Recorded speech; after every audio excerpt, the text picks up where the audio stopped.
Only Atari makes the world's most popular home video games. The only Space Invaders. The only Asteroids. The only Pac-Man.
You can keep going. Well, good morning and welcome to another session of RBC Disruptors. I'm John Stackhouse, and it's my pleasure to host our monthly conversation about disruption, innovation, and how technology is changing the world all around us. If you're among those joining us on WebEx or Facebook Live, welcome. Please join the conversation by following the buttons and share questions that we'll get to through today's conversation. We're going to be talking about the most amazing thing to happen to sports and entertainment, maybe since cable TV. It's called eSports, and it's the melding of competitive video gaming and pro sports and live events and lots of other crazy things that we'll get to with this remarkable panel. We're so lucky to have with us today Dave Hopkinson. He's the Chief Operating Officer of Maple Leaf Sports and Entertainment, MLSE. Marissa Roberto. Okay, go ahead and clap. Marissa Roberto, who is with Northern Arena. We'll get to that in a minute. And Charlie Watson, the founder and CEO of Set to Destroy X. Welcome, panelists. Yes, more. So before we get into the discussion, who here had heard of eSports before getting today? I can't quite see through the lights. That's pretty good. It's maybe half the audience. Let's kick it off with a bit of definition. And Charlie, I'm going to go to you for this. Just quickly, elevator moment. Yeah. How do you define it? Yeah. Esports is a competitive multiplayer game that is handled by professionals in front of or for spectators for online gaming, as well as events like local area network major in-house events. Great. Lands. Okay, now we're going to hear a bit more about what all of you do. Charlie, tell us a bit more about Set to Destroy X. Right. So Set to Destroy X is really Canada's team. We were founded back in 2010, and we own and operate 17 different teams and players in 17 different titles all around the world. So we're a competitive gaming organization as well as a content development brand, and have an esports docuseries, gamer house, and an apparel store as well. That's great. Marissa, Northern Arena. Yeah, What's okay, that? so Northern Arena is Canada's largest and best, if I may say so myself, esports. You can say that. Basically, they organize events for these gamers to come in and compete against one another, and then we put on a show like this, or we bring people in, we have fans of these guys come in and just cheer them on. So it's just the best way to enjoy esports in Canada. Dave, MLSE. We know what it is. Yeah. Okay.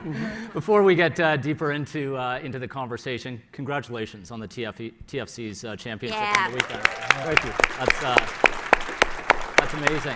Not only is it a great team, great victory, I think the first championship for MLSE, but the first championship, North American championship for a Canadian team in a quarter century. So 2 more to go this season. And you'll have your keep your summer open. Yeah, we do more parades. Yeah. What did it mean for you? You were deeply involved in the building of that team. Yeah, it was really gratifying. I'm excited to talk about esports, but there's still traditional sports out there, and for us to have the big win Saturday night, but to me, the parade on Monday was really the delivery of that mandate, and to have all those people cheering the Reds, cheering the players, right to a parade up Bay Street into City Hall. It was a incredibly gratifying moment for all of us. I think we had a picture of you. I don't know if it's already flashed up on the big screen. Not to embarrass you there, Hoppy, but that's your championship. I've got the look on my face like I just scored the goal, but certainly they're in spirit. Like, take it when you can get it. Okay, let's talk eSports. Dave, tell us about the aha moment for MLSE. When you're a titan in the major leagues. What was the aha moment for you with eSports? I'll give you two answers. I'm a gamer. I've been a gamer my entire life, and I would say the aha moment for the organization was back in August of 2016. We hosted the North American Championships for something called League of Legends, which some of you will be familiar with. A big title, and we decided we would host the North American Championships for that game at Air Canada Centre. And it's a 2-day event. We put it on sale, and it sold out in 34 seconds. Which, I'd be hard pressed to come up with something else we could sell out that fast. A major concert, if we go announce a huge act, it's going to take a couple minutes to sell, not very long. This sold out effectively instantly. And a whole bunch of us around the organization went, what is that? And then to host the event later that year in August and see, 22,000 people each day, dressed up, cheering their minds out, screaming and yelling for 8 hours a day, because these tournaments can be quite long. That was really a huge moment for us. There's knowing it, and you read stats, and then there's seeing it, and we saw it. Okay, so that was the League of Legends moment. Now you're looking at doing something really interesting with the NBA. Tell us a bit about it. Yeah, the NBA has gone ahead and announced that they will launch this coming May, not very long from now, 6 months, a competitive 5-on-5 professional NBA 2K league. So they have struck a partnership with 2K, which is the publisher that makes the NBA 2K games, to rework the game and the platform to make it capable of playing 5-on-5. So 17 NBA teams have announced that they will field a team in this first year. I think it's really only a matter of time till the rest of the league comes along on this journey with us, but we're going to start with 17 teams. We have some teams launched their brands yesterday. We will launch ours tomorrow. We will have open tryouts starting in January, and by May we will have 5 eSports athletes who play for the Raptors eSports gaming team, competing against the Cavs and the Indiana Pacers and the Golden State Warriors and their teams, playing for a championship. So I've got a chance to make the Raptors, is what you're saying. You have an outside chance of making the Raptors. Good. I'm an outside shooter, by the way. But tell us, Charlie and Marissa, give us a bit of a perspective or give us the gamers' perspective. How do you think the community, large communities of gamers, are going to respond to this sort of initiative? You want to take the lead on that? Well, okay, for me personally, just watching, I love watching the Raptors do their thing, but am I going to want to watch these kids do their thing if I don't know them at all? So I think that's the challenge, is building a reputation for these guys. They've got to have personalities, not only obviously while we're watching them play, but also on Twitter, they've got to have an active fan base to jump on board, because who else is going to watch but the people online following these guys? So that would be the key to success, I think, for you guys, but also they've got the money behind it. They've got the right people behind it. So I think we should be okay. As a fan, I will be watching and judging. So we'll come back to Dave for his perspective on how to respond to those challenges. But Charlie, what's going through the gamers' minds when they hear this? Yeah, I think there's a huge appetite already, and you have a lot of professional gamers already in Canada and the United States that have already been gearing up and practicing and really getting ready for the draft and being able to represent a large entertainment company or a large traditional sports company like MLSE. So there's already a huge appetite right now, and so they've already been practicing in the content development and really gearing up to make sure that they're being professional and putting themselves in the right light moving forward. So Dave, just back to Marissa's point. The game is like the game. It's still NBA, but it's incredibly different in all sorts of ways. How are you going to manage that? How do you create a following for players and engage the fans in a different way? Sure. I think a couple of ways. I mean, the first and most important thing that we've got here is we've got an incredibly good brand behind us. This is not, Basketball Inc. This is the NBA, and in this context, this will be the Raptors. So the strength of the brand will attract attention to this. And quite frankly, I've been involved in lots of initiatives that our company's launched and watched this industry for an awful long time. I've never seen a higher curiosity factor from the marketplace about anything we've done. I mean, we were talking about soccer 2 minutes ago. I remember launching the soccer team, and people looked at it for 3 seconds, thought that'll never work, and kind of moved on. But the curiosity factor around what we're planning on esports is higher than anything I've ever seen. I think you've got, the NBA didn't get into this lightly. They have got some of their best talent, global talent, working on this. We're not taking it lightly. We're committed to succeeding in this space, and not only winning a championship, quite frankly, but making money at this. And I think this will go. Marissa's point is a really good one. We've got to turn these athletes into personalities that the layperson and the community can relate to, and that'll be part of the challenge as well. We've got a video to show that will give you a taste of how big this is. Can we cue that?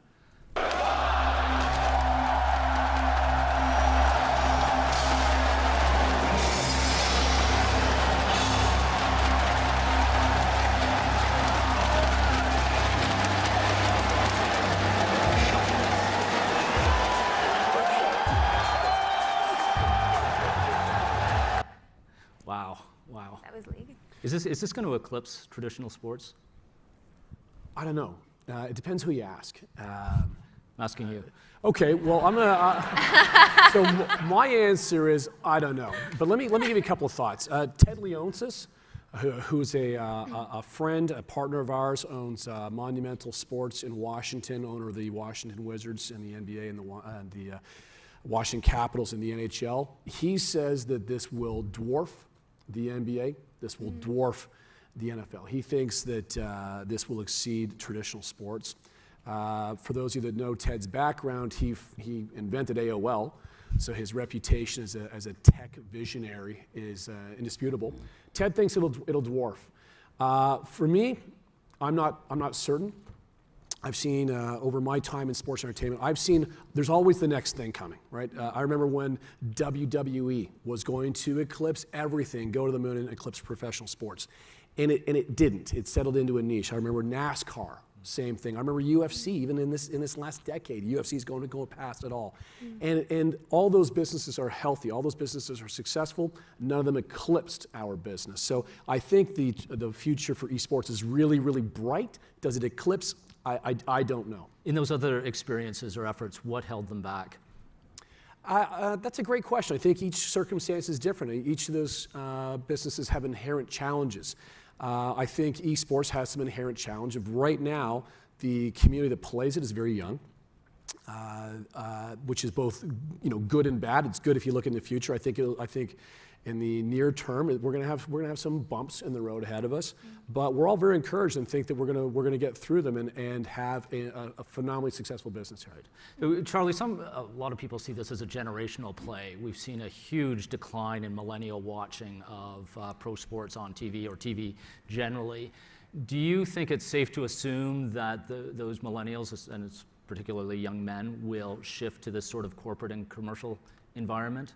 Yeah, once again, with Millennials and Generation Z right now, there already has been that shift. So they have really gone from TV and mainstream already over to their PCs and watching Twitch and YouTube, which is really where the industry is right now. So yeah, the shift has already happened, which has a huge appetite moving forward for esports and their growth.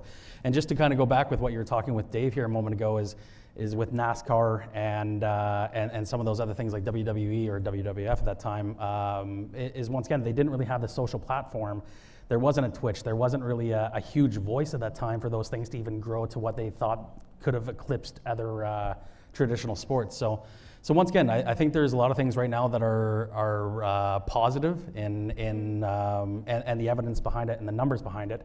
Where watching a world championship right now for like a League of Legends already has more minutes consumed and more viewers than an NBA finals or an NHL finals, and already getting close to the MLB finals as well. You mentioned Twitch. Can you explain for the audience what it is? Yeah, so Twitch is a massive platform where you can stream your personality or your content, your entertainment. So where someone might watch a pro player that's playing, NBA 2K right now. So they might want to watch that pro player to learn how to, the fundamentals or how to play or new moves or new tricks. Or they simply want to connect with the viewer and really understand like, hey, this is someone that's really unique and their personality is amazing. So there's multiple different ways that you can stream on Twitch, but there's a variety of streamers that can appeal to a large market or a niche markets as well. Yeah. This is an amazing sort of case study playing out before us in disruption. We have a whole new sector here and an old one, and an epic battle maybe emerging between the franchise owners, the distributors, be it TV or online streaming, the IP owners, the folks who create and own the games, and of course the sponsors. So I want to get your thoughts on each of those. And Marissa, maybe we can start with you and the distribution channels, as one might call them, but you come from a TV background. I do, yeah. You're in new media now. Yeah. How do you see this playing out in the next few years in terms of sharing these games and these personalities through broadcast or streaming channels? Well, I mean, my life was disrupted because I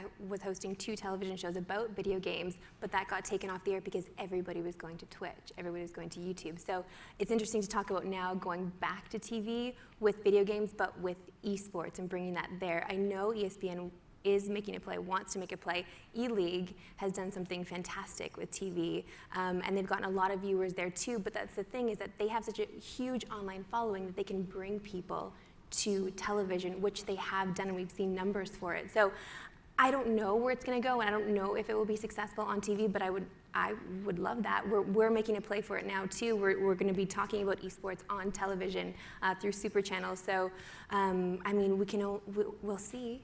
Well, I mean, I hope. I love being on TV. It's fun. Why would anyone watch on TV when they can watch on YouTube or Twitch or other emerging channels? Well, that's a good question. I guess because TV is still exciting. Like, even though we all live online, I know a lot of streamers, a lot of people that live online that still strive to be on television, that want to be on television. It's still shiny, it's still bright, it's still something that people want to obtain. So I feel like for that reason, that's why it will be successful. It's still something that people strive for.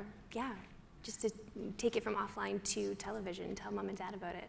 So, Dave, give us a bit of perspective on what sponsors are looking for and how that landscape is changing, because sponsors want a big audience and a defined audience, which is what TV always delivered and the great leagues were able to deliver. Is that how it's going to play out in the future with esports?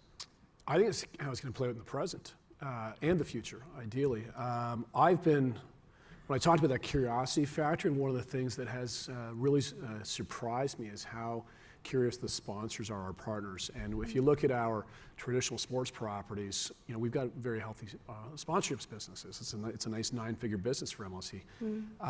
When we built a model, we said, okay, we're going to jump in on this, and we're going to go deep, and so let's go build a pro forma here and do all that business discipline stuff.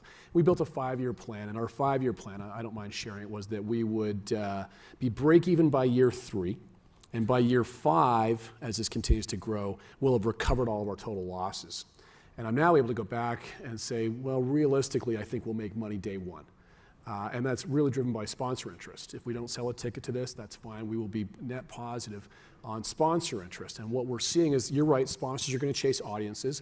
We believe we'll have high audience here. We've got an awful lot of very strong indicators to support that, some evidence to support that, some great visuals. You just showed some to support that. And the sponsors are being maybe a little braver than I had anticipated and jumping into this space. And I think those that do will be rewarded, and those who say, well, I'm going to wait till this is totally proven, will also be here eventually, just see higher rates.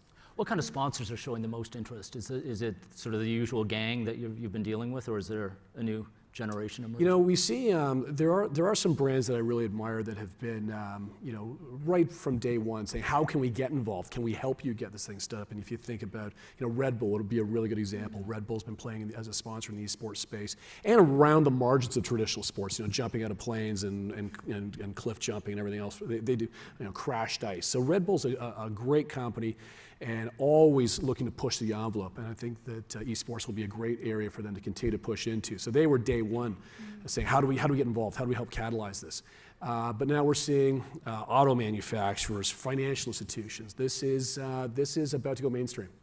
Charlie, I want to get your perspective on the IP owners who seem to be the real power brokers in this, and whether they will be able, through copyright, kind of hold their control of esports. There's a wonderful line about traditional sports. No one owns the IP for hockey. Right. For instance, we can all start a hockey game Yep. and not be sued for it.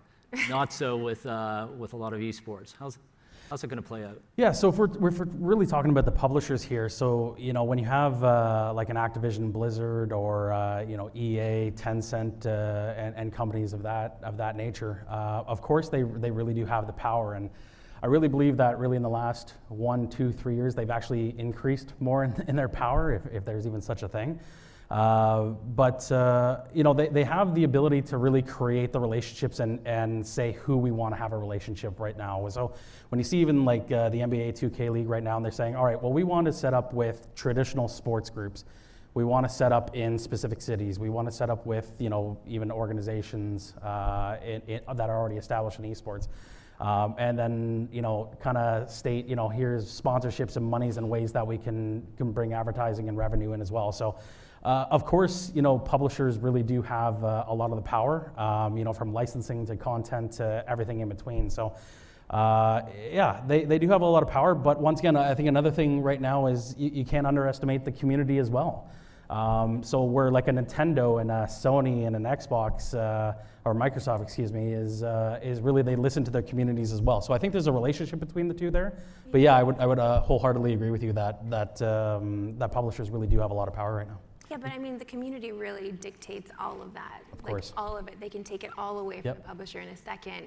I mean, I guess Capcom does try to retain some control with their characters. Like if a certain character is winning a lot with a player, they'll nerf them. So they'll just make them, I guess, a player that doesn't have as much power to fight with. I'm trying to explain it the best way I can for like my mom who's watching. Yeah, so they'll nerf them to take some power back, but I just feel like it's still within the hands of the community, what they want to see, and with the players, like who they're playing with. Of course. Yeah. That point about the publishers is an excellent one, which is why when the NBA was considering doing this, they went right in a 50-50 joint venture with the publisher Take-Two, right? So they've got shared control of that IP, shared control of the league. That is how we chose to deal with that issue, because Charlie's right. I mean, the publishers, the people that make the game have the keys. This point about community that Marissa was making, do you think, Dave, that the esports community, the fan base, is going to be more democratic than fan bases have been able to be with some traditional leagues? I think maybe underlying that comment is a belief that sports is really, really male-dominated, and that's changed already. When we look at our in-arena audience, we're typically seeing 53% male, 55% male, never 60. So sports, I think, from a gender perspective, has already been quite democratized. I think we'll continue to see that in this new space as well. When I think back to that League of Legends tournament, I was really surprised by the number of female gamers and, quite frankly, female cosplayers who were there as well. And for those of you that aren't aware of what cosplay is, cosplay or costume play, dressing up like characters in these games, is a huge piece of what this community does, celebrates, recognizes, rewards. And it's a pretty cool element to this. Yeah. I'm not sure what that will take the shape of in our 2K league, but I guess we'll find out.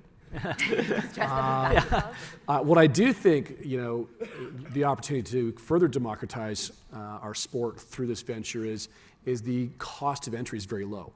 The nature of our business, you've got to have a ticket to come in the building. Our existing business, you got to have a ticket to come in the building to come see it live. Now, of course, we give it away on television, but to come see it live, you've got to have a ticket, and there's no ticket required to participate in our e-league. I want to come back to the demographics point. We've got some great questions coming in on WebEx on that front. But Dave, you touched on something really important in terms of the business model, which is physicality, sort of the ability and opportunity to congregate in a physical space. And that's something, as a franchise owner, you have a a great asset in the Air Canada Centre. That's typically what franchise owners have.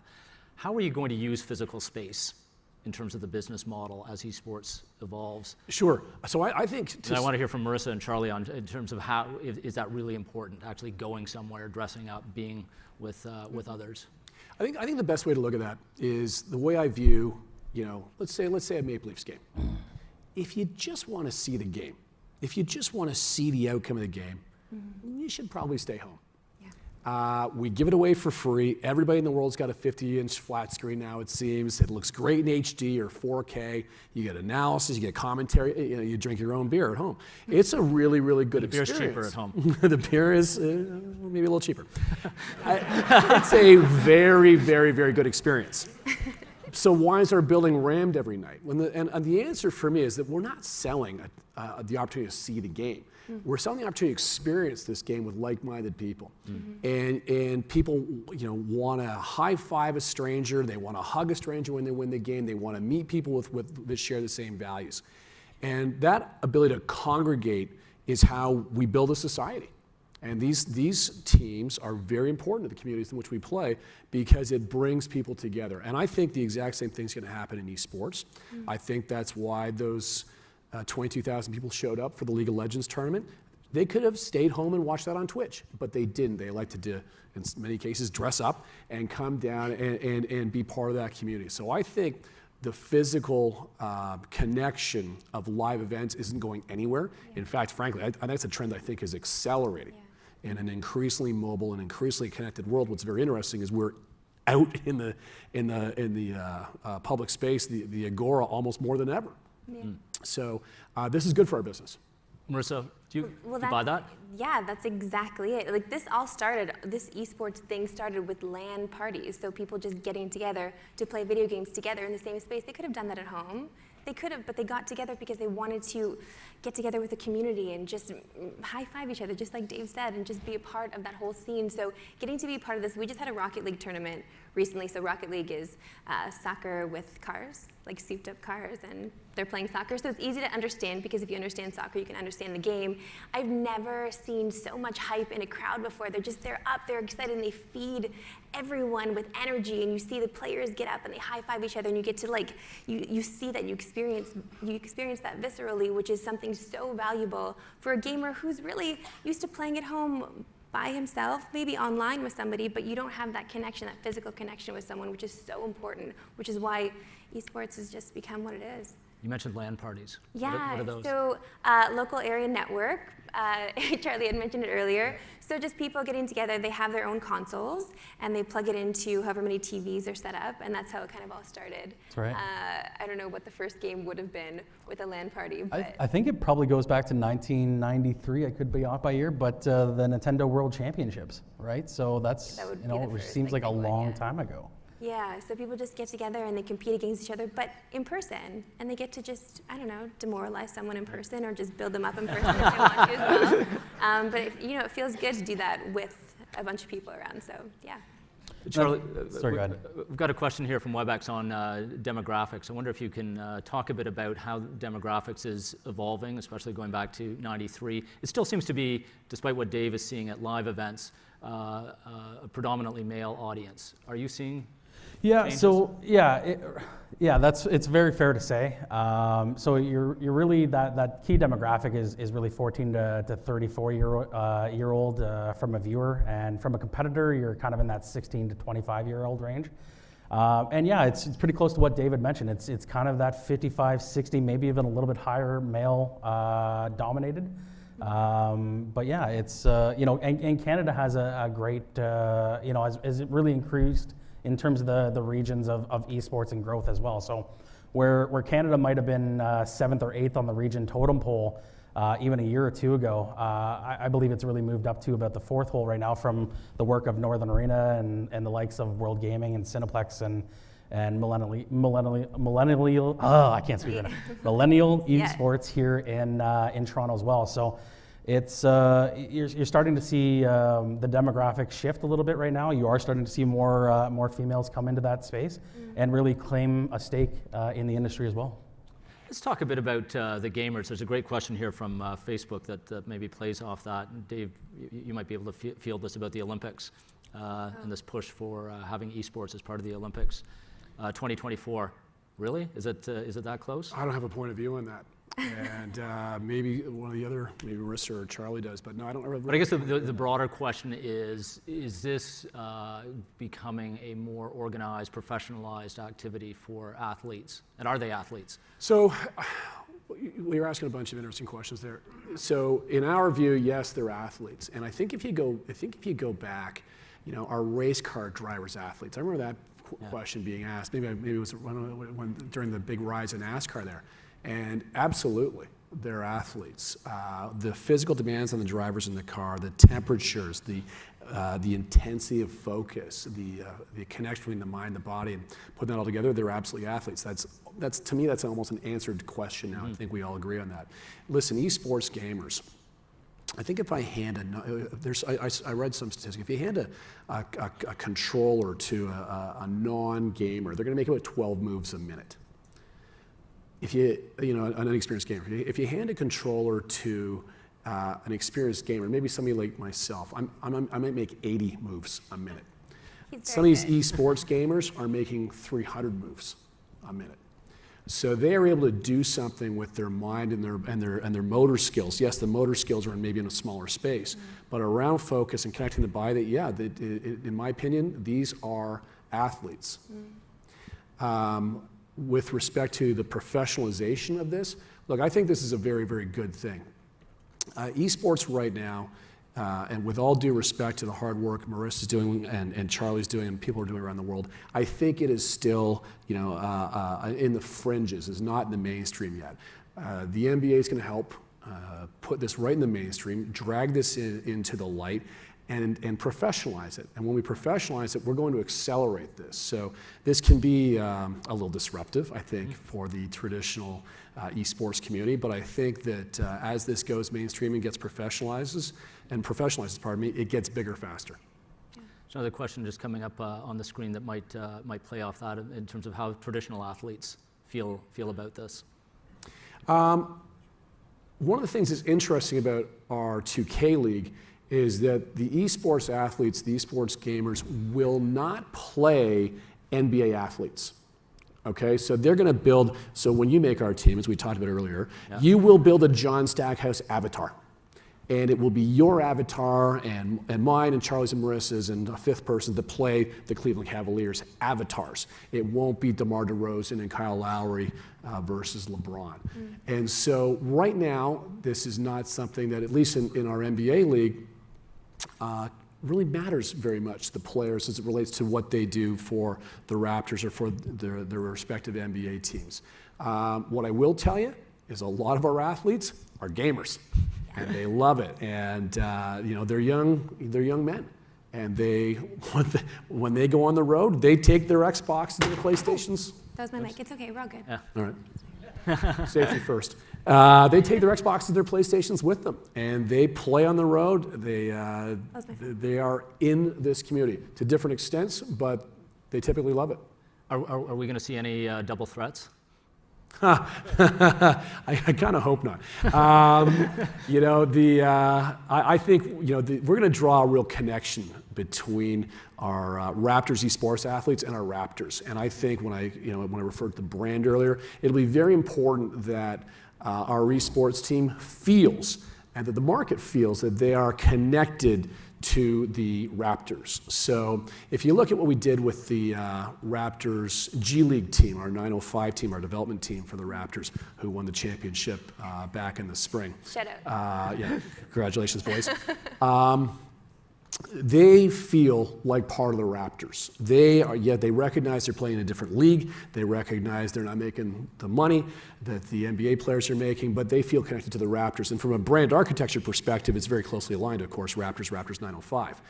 We intend to do the exact same thing with our Raptors NBA team. Unfortunately, I'm embargoed. I can't share the name or the visual identity for the team until tomorrow. So I encourage you to follow along on Raptors.com for the announcement tomorrow. But you'll see something that is very consistent with the Raptors brand and positioning, and that's important to us.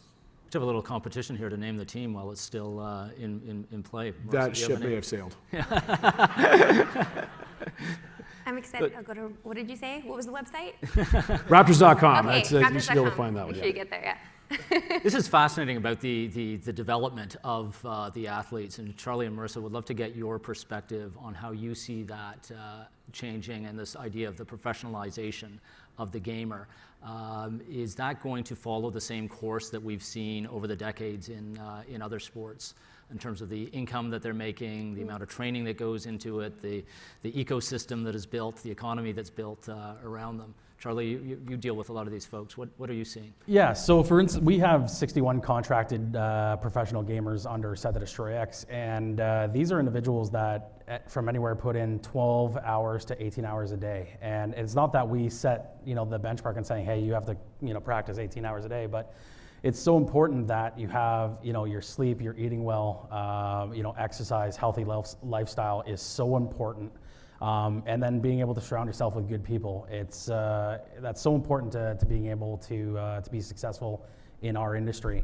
So yeah, it's you have to have the right tools and the right people around you, and that's extremely important. And it is they are professional athletes. It takes a toll on your body to sit in a chair 12 to 18 hours a day.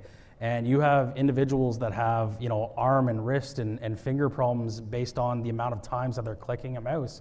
It seems crazy, but it's so true. So yeah, these are individuals that have to really take care of their mind and their body to be able to produce at a very high level. Marissa, maybe we can get your thoughts on the demographic question that we were hearing about earlier. Are you seeing a significant shift in the demographics, and do you anticipate that to continue or accelerate? I guess to go back to Rocket League, I was able to see families come out and watch and cheer. Dads are bringing their sons, moms are bringing their daughters. It was so exciting to see, and to have also, there are a lot of girls who stream as well, and a lot of girls who play. There aren't a lot of female teams yet, unfortunately. There are a few out there. Yep. But I love seeing females rally behind other females. We want more of that in the industry as well. And females supporting other streamers who game as well. And there are, listen, it's mostly male dominated still from my side of things. I still feel like I'm having to prove myself because a lot of people don't believe that even I play video games, right? There's still that fight out there. So, I would hope that we would see more and more females come out to events. It's still, like a 60-40-ish. That's exciting for me when I see that. It is still very much mostly male dominated, even online. And to go back to just the players here and just wanting to build them up and be a little more professional as well. They will wreck you online. These boys are vicious. They can be vicious. What do you mean by wreck you? Okay, well, you know how some, they will wreck you. They just make me feel really bad. They, like professional athletes, they have media training, or they have a certain way that they need to conduct themselves online.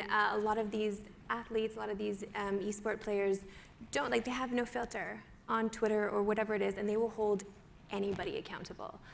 Organizers, other players, they will call them out online to get their fans to rally behind them as well, right? So there's a lot of immaturity in the space in that sense. So I'm just hoping that with MLSE coming into this and I don't know, building these guys from scratch, that maybe they'll be able to take more of a mature stance on it and give them some media training and see how that plays out with the public. I would love that as an interviewer. That would make me really happy. So, social media in general, it can be pretty abusive. And I'm curious, Charlie and Dave, of your perspective on this, and if there's any way of moderating that, and who will do the moderating. Charlie, maybe you can start. Yeah, it's just from being a pioneer in this industry, and it's going from its infancy to adolescence right now. I have a very strong background in recruitment from heading up multi-million-dollar recruiting agencies in Ontario. And one of the things that I brought in even 8 years ago is just the vetting process, is really doing your due diligence and making sure that you're not just asking fluff answers or going through and just saying, all right, well, this guy kind of hits 5 out of 10 boxes that I need. It's really going in and just like MLSE, going to sign a professional hockey player, you're testing the note, you're doing medicals, you're understanding their psyche and really understanding if they can be skilled and have a personality too. So it's really important that an organization like myself and Set the Destroy X, that we ask the difficult questions, we go through a very lengthy process to make sure that we're not going to have someone that's going to compromise our reputation and our presentation, of our brand and our sponsors and partners. So it's a very lengthy process, and if you do it right, you can make sure that you obviously qualify and make sure that these are individuals that are right for your brand. And it's not unlike or not uncommon for the same practices for a traditional sports team as well. But a lot of gamers are renegades. Of course, Spirit. yep. Do they want to be moderated, or will they just kind of find their own venue if you try to? Yeah, and I believe that they do want to be moderated. I think in their heart of hearts they actually do, because they want this industry to be legitimized as well and be professional. So they want to be in that physical space, like in the Air Canada Centre, and they want to be at a LAN party, and they want to be able to make money and have a salary. So they understand that there's going to be things like, you kind of sacrifice a little bit of freedom of speech. You can't say, certain things on social media or while they're streaming or in game or out of game. So that's really important that, there's a whole bunch of people that are renegades. It is where a couple years ago it was rampant in the industry, but now because of how well the industry has moved forward in the last couple of years and where it is today, you're starting to see the majority now being professional. So Dave, I imagine this is a concern for MLSE and certainly the NBA and obviously your sponsors. How do you think this through, and how might you go about moderating Sure. the conversation? One of the things that's, I think we can all agree now, is that the internet is not bringing out the best in people. And whether that's an eSports gamer, an eSports spectator, the President of the United States, it's not all of us putting our best foot forward consistently. Here's what I can tell you from our perspective is we'll just simply have a zero tolerance policy. So that's going to get people's attention really quickly. And the advantage of this professionalism and this space being professionalized is we get the ability to do that. So we're not going to accept any behavior that is discriminatory, violent, hateful in any way. And if one of our gamers were to make that tragic mistake, that'd be their last day working for our organization, whether that's for our team or for the NBA. With respect to police in the community, I don't think we've got all the answers on that. I think that's one of the things the NBA is going to continue to need to work through. But how we're going to handle it with respect to our gamers that's actually an easy question to answer. The answer is zero. This is like trying to control the crowd in the ACC when it gets rowdy. Well, yeah, sure. So we're going to have to put some rules in place and some guidelines in place and find ways to police and enforce them, just like any other community. More questions from Facebook and WebEx. One maybe for you, Dave, on the draft process for the Raptors 2K League. What will it look like? So there's open tryouts in January, and of course, what's amazing about eSports is how everybody's talked about how much big data has disrupted the professional leagues, and it truly has. What's amazing is eSports, the big data is just endemic to the space. And we're going to get live information and deep information as the games are being played. So starting in January, that data is going to come in. We're going to start ranking players, and then in the spring we will have a draft of the 17 teams, and we will acquire players. We'll bring them to Toronto because I don't, just by nature of things, I don't know how many, this is a global opportunity. I don't know how many of those gamers that end up playing for our Raptors team will be from Toronto, but we're going to bring them to Toronto, house them together, train them together. We'll have a coach in place. We will have a team manager in place, and they will start competing for us in May. So when I make the team, I have to physically show up, or I can't hide behind an avatar? This is so hard to break to you. But yeah, this is, and one of the things that I think is going to be great is when we have some of the tryouts at Real Sports, for example. I don't think we need to use Air Canada Centre for that, but if, some place where 1,000 people can come and watch that. And if we're starting to think through the ecosystem. What do we do with a group or with an event that's appropriate for 1,000 people or for 7,000 people? Maybe we use Ricoh Coliseum, or for ultimately 20,000 people. So we're not going quite as fast as I might like to physical space. In the first year, the games are going to be played at a central studio. And we're working through where that studio is going to be right now. The teams are not going to travel from Toronto to Cleveland or to Indiana or to Sacramento and not vice versa when we're all going to play at a central studio. I do believe that's how the league will operate best in the future, is if we have road games and home games. Mm-hmm. Actually physically going to other Physically cities. go, yeah. That kind of doesn't make sense in the virtual world. What's the logic? Well, I think it does if we're going to have crowds at the other side cheering them. And I want to welcome the Sacramento team into Toronto, have them play maybe at Real Sports, and have a crowd of 1,000 people, or ultimately, hopefully, larger crowds, and cheer on the home team. What I think is an important differentiator in the league that we're launching is, communities matter. There really is a tribalism. Humans love to be part of a tribe. I think, sports teams, we're used to seeing sports teams represent someone's hometown. And I think that we've got to find a way to meld what's happening, the way humans are wired and with the way these computers will be wired, and put that together to have home games and road games. Yeah, no, that makes a lot of sense. I mean, we saw that with the parade for the TFC. Right? City and place matters. It does. It does. Geography matters. Maybe talk about another question from WebEx about who your biggest competitors are in this. And I'll go back to Charlie and Marissa. As you kind of expand, go ahead. Who's your competition? I want to hear what your competition. I want to hear what your competition. They're competing with each other. And just to elaborate a little bit on the competition from my point of view, or do you mean sorry, which way are you kind of? From your point of view, yeah. Directly with the NBA 2K, is that what you're talking about? Yeah. You sure you don't want to go first? No. Yeah, the competition is pretty unique. So, from how how the NBA 2K League has really started is, has taken great examples from even the Madden leagues that have started in the last 2 years and what FIFA has done as well. So there's a great benchmark a little bit from what Madden has already done, which is in relationship to EA Sports and everything too. So there's great competition right there, and then being able to have 17 leagues or 17 NBA teams in this league, and then just the great way that Dave explained it right now is going from home and away games. That's such a romantic way and passionate way to really build your fan base. It's a great way to have that rivalry and really grow the sport as well. And just following on that point, do you think gamers want that sort of geographic attachment and actually physically moving around? Yeah, I think there's many ways that I think you can do it, but that's, as I said, that's really a passionate way of doing that and really cultivating it with a community in that city, in that space. It's just, I think that's a great way of doing it, yeah. That's a fantastic way that Dave explained it.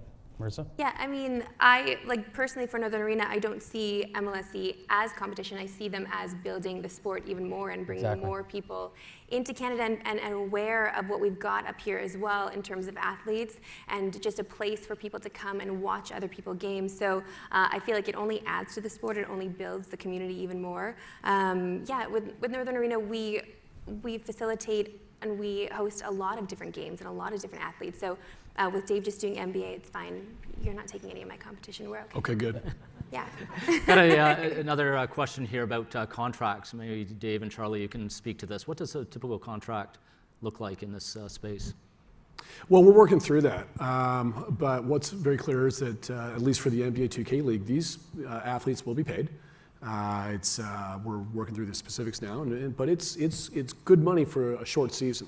Season's going to run really all summer, kind of May to I think it's September. So there'll be an opportunity to make what it's on an annualized basis a healthy number.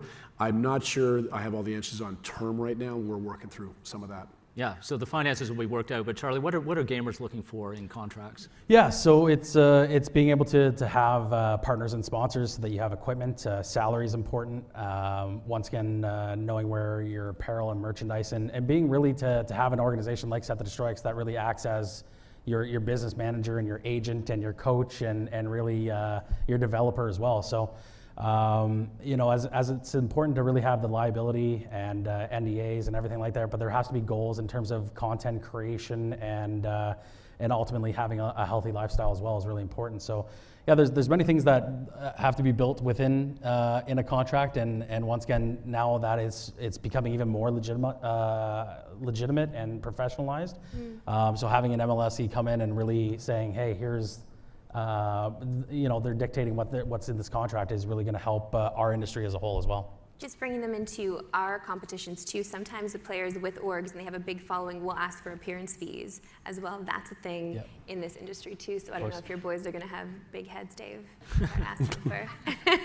Shocker, right?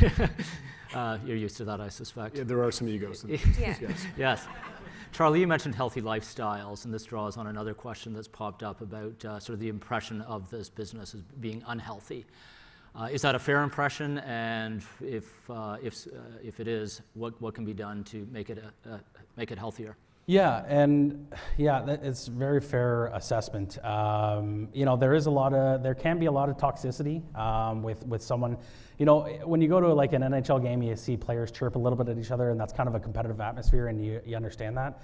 But there is toxicity within the industry, and I believe it is being slowly eradicated and eliminated from the marketplace. It does take time, and it's like anything else. It will evolve and progress as time goes on.